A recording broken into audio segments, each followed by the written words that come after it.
Welcome to the Slop Farm. Enjoy the video.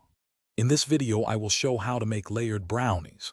First, prepare your favorite brownie batter, whether from a mix or scratch.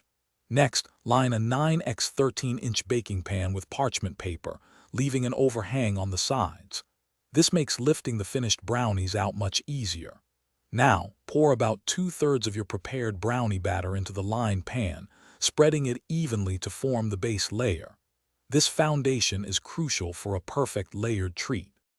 Now for the exciting middle layer. This is where you can get creative.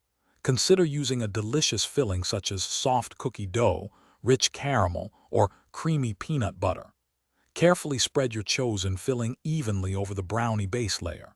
It's important to ensure this layer is not too thick, aiming for about 1/4 inch. A thinner layer helps maintain the structural integrity of your layered brownies and ensures even baking.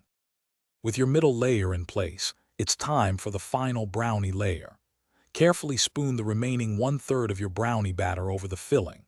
Take your time to gently spread this top layer, ensuring it completely covers the filling without disturbing it too much.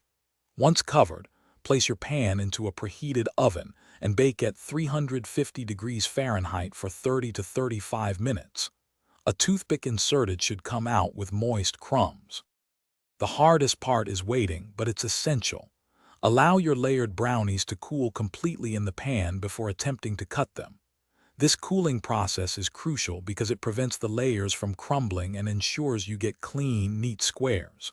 Once fully cooled, lift them out using the parchment paper overhang and slice into your desired portion sizes.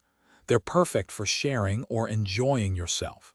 Also, check the description for a link to some fantastic leak-proof containers for easy meal prep, plus other great deals. Thanks for watching. Consider subscribing if we helped you today.